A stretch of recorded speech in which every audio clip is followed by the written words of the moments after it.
Halo teman-teman, apa kabarnya? Semoga teman-teman semua diberikan sehat selalu dalam kondisi COVID-19 ini. Kita harus melakukan protokol kesehatan dan jaga kesehatan kita juga ya.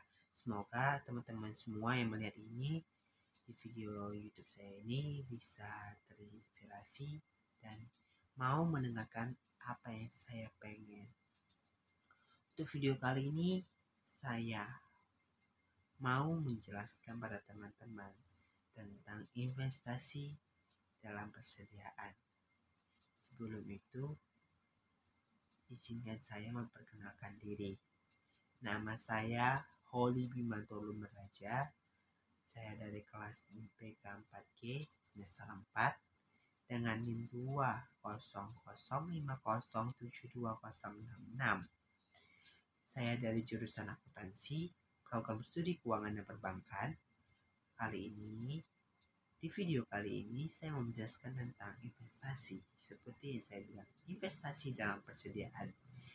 Sebelum itu, apakah teman-teman sudah mengerti persediaan itu apa? Persediaan itu, menurut artikel yang saya baca, adalah salah satu jenis aktiva lancar yang dimana jumlahnya cukup besar. Dan dalam hal ini kita mudah memahaminya teman-teman, dikarenakan persediaan ini merupakan kunci utama yang menentukan perusahaan ini berjalan dengan lancar. Mengapa saya begitu? Karena adanya investasi dalam persediaan itu, jika kita menanam atau kita simpan terlalu besar dibandingkan dengan kebutuhan para customer, akan berakibat sangat bahaya. Seperti apa sih akibatnya? Yang pertama, besarnya bunga. Apakah teman-teman mau membayar pajaknya, membayar bunga-bunganya semua? Tentu tidak kan. Yang kita sediakan pengen kita ada income-nya. Jadi jika kita menanam modalnya begitu besar juga, bunga-bunganya apakah kalian sudah siap? Kedua, membesarnya penyimpanan dan pemeliharaan gudang. Nama saya begitu. Yang kedua ini, membesar penyimpanan dan pemeliharaan gudang. Tentu dong, jika kita menyimpan, kita pasti perlu teman-teman pasti perlu tempat rahasia lah guys. Kayak kalau kita menyimpan uang, kita perlu tempat kayak celengan-celengan, itu kayak perlu banyak dong gitu. Tapi ini kita kayak simpan barang-barang persediaan terlalu banyak, pasti kita perlu tempatnya lebih luas lagi biar yang kita beli tidak terjaga. Ketiga, membesarnya kemungkinan kerugian kita dikarenakan kualitas yang kita miliki berkurang dan memperkecil keuntungan kita. Itu bisa kita pahami sendiri. Berikutnya saya akan menjelaskan kepada teman-teman, persediaan itu juga memiliki jenis-jenis. Apa saja jenis-jenisnya? Kita bahas. Yang pertama, persediaan bahan baku. Persediaan baku mengacu pada persediaan yang digunakan untuk produk buat perusahaan. Dengan kata lain, bahan baku ini cuma digunakan untuk memproduksi barang ya teman-teman. Kayak barang kita pengen, pasti ada suatu barang yang sangat menguji kita. Dua, persediaan barang dalam proses, atau kita bisa dengan kata lain yang kita bilang persediaan barang setengah jadi. Barang setengah jadi itu kayak seperti jika kita pengen makan coklat, tentu dong itu kalau dibilang coklat itu masih butuh lapisan gula, yang dimana di pabrik coklat tersebut juga dibilang sepatu kan belum dibilang katakan sepatu jika tidak diwarnai. Emangnya teman-teman mau beli sepatu yang tidak mau diwarnai? Pasti mau dong diwarnai. Dan minyak esensial yang belum dikemas, teman-teman nggak suka dong, maunya barangnya kayak dilihat itu dengan enak. Dan ketiga, jenis barang jadi. Jenis barang jadi ini adalah kayak dibilang barang yang mengacu pada produk ya guys, dimana persediaan ini sudah siap yang dimana teman-teman bisa membelinya di toko-toko dan bukan dibeli secara pabrik ya teman-teman. Ini bisa kita beli di toko-toko terdekat kita. Contohnya kayak kalau kita beli roti, kita pasti masih kita ke tukang pembuatan roti itu dong, kita belinya di toko-toko roti. Zaman sekarang mau beli ke pabrik tidak mau, sekarang beli secara online juga pun. Dan pasti teman-teman semua penasaran jika kita melakukan persediaan itu terlalu banyak dan terlalu banyak dan terlalu sedikit, itu apa sih akibatnya kalau terlalu sedikit? Terlalu banyak sudah saya jelaskan. Terlalu sedikit, jika kita terlalu sedikit dan terlalu sedikit menyimpan persediaan kita, yang pertama, perusahaan kita tidak dapat bekerja dengan optimal teman-teman. Ini no edit no cut ya teman-teman. Kenapa saya bilang begitu? Karena produksinya itu, jika para teman-teman mau pesan tidak ada barang, sama aja kita tidak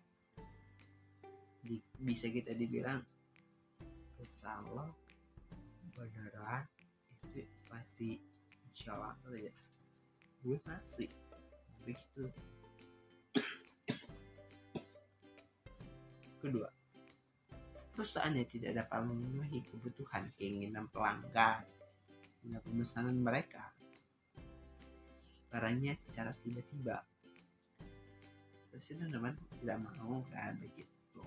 Jadi gua mau ngomong sama para investor atau dibilang para investasi yang pengen jadi investasi, invest ke suatu perusahaan, kita jangan terlalu berlebihan.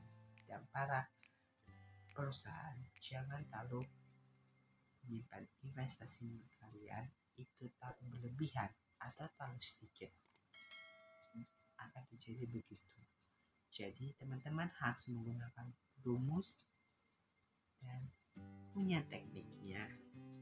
Saya sih kalau menurut saya sih saya maunya sih punya perusahaan ya, punya teknik itu seperti teknik yang saya baca di artikel ini.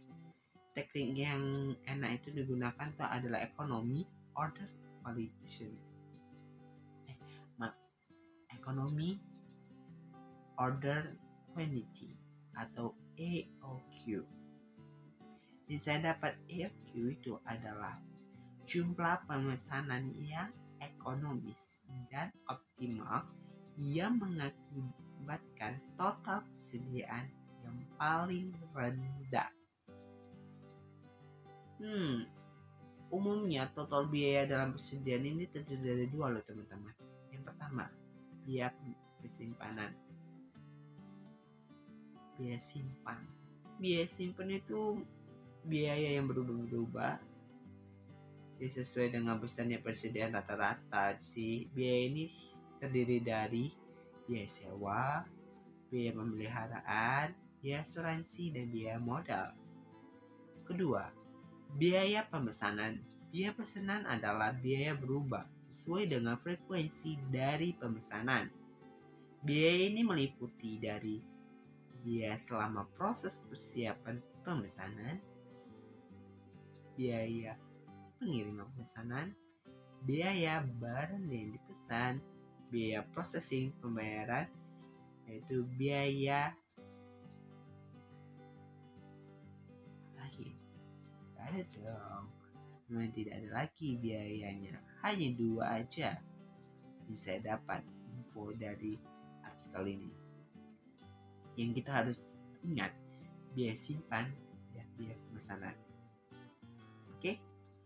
Dan saya dapat dari artikel ini, saya mendapatkan rumus dan menambah wawasan bahwasannya jika kita mau investasi dalam persediaan,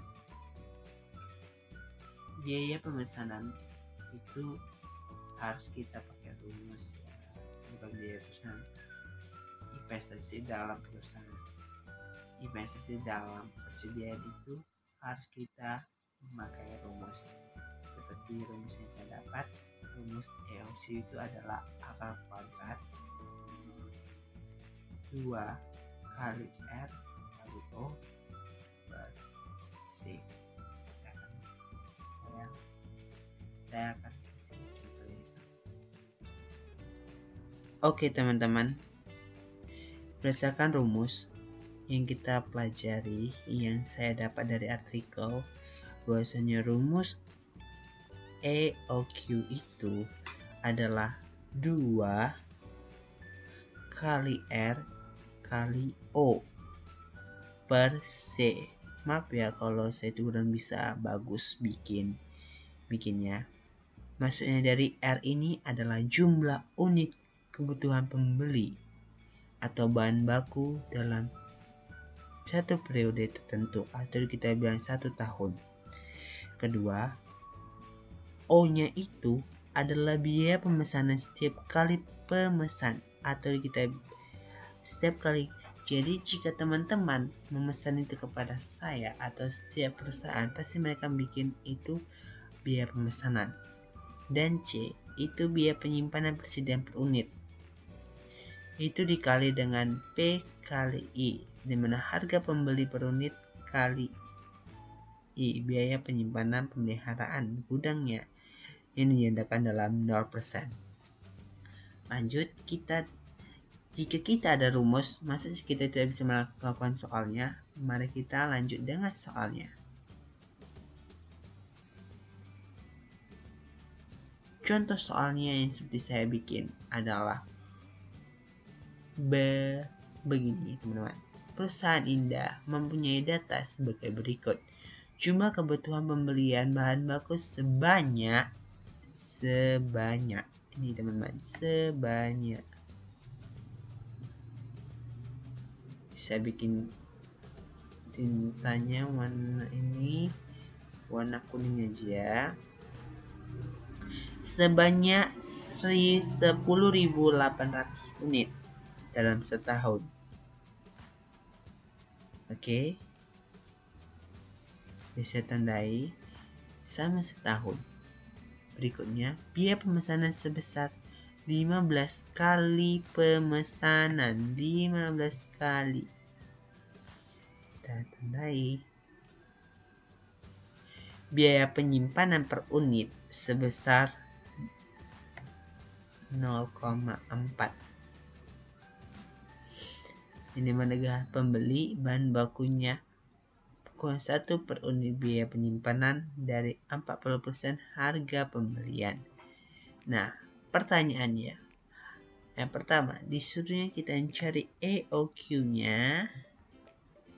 Kita bikin warna merah dan dibilang kedua, berapa kali pemesanan yang dilakukan dalam setahun. Kalau gambar kan kita kurang ya, tapi kita coba teman-teman. Rumusnya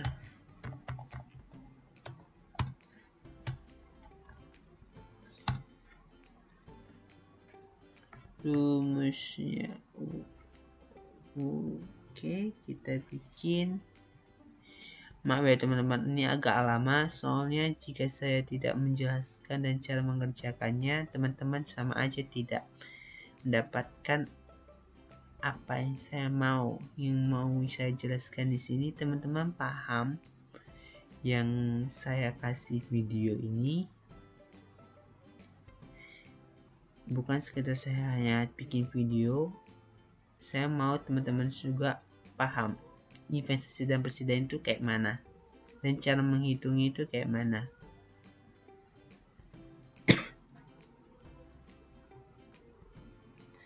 Dan maaf kalau teman-teman semua tidak suka dengan bahasa saya kurang baku gitu.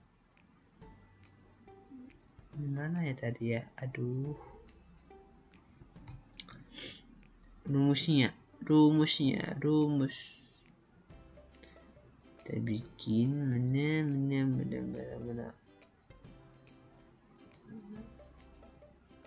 Akar 2 kali R kali O-nya per C-nya tadi ya. Oke teman-teman, belum. Ini kayak kurang ini kayak apa saja.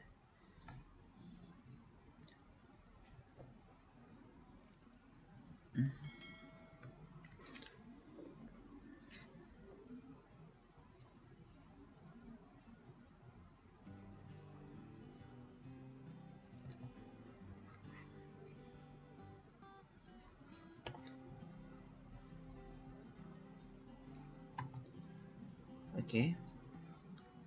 Berikutnya cara mengerjakannya itu seperti ini.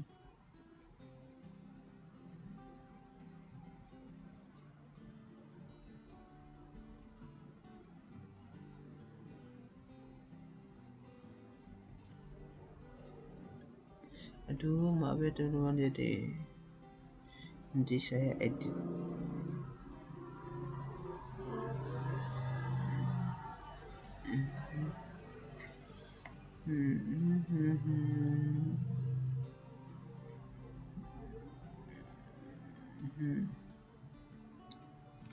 Jadi kita bikin akar kuadrat 2 kali, seperti kita bilang tadi, R itu adalah per unit. Berapa unit yang dipesannya? Perusahaan ini tuh mendapatkan per unitnya itu adalah 10.800. Oke, dikali dengan berapa banyak pemesanan yang diterima oleh perusahaan si Indah. Katanya di sini kita dapat info 15 setiap kali pemesanan. Jadi kali 15 per C-nya itu yang kita bilang itu adalah biaya penyimpanan per unit, biaya untuk sewanya teman-teman. Biaya sewanya itu 0,4 atau kita bilang 40%. Nah, oke teman-teman sekalian, kita sudah masuk yang berikutnya, kita hitung dan kita mendapatkan untuk per unitnya si Indah mendapatkan pemesanannya itu sebesar 900 unit.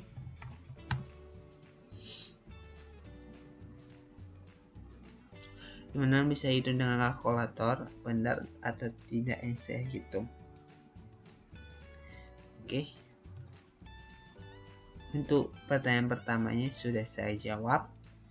Dan kita tanya berapa kali pemesanan itu yang dilakukan dalam setahun, itu sudah. Itu 900 unit. Oke, teman-teman. Sekian dari video saya. YouTube ini yang saya buat kepada teman-teman, semoga dapat berkembang dan bisa menambah wawasan teman-teman untuk investasi dalam persediaan. Sekian dari video saya ucapkan terima kasih.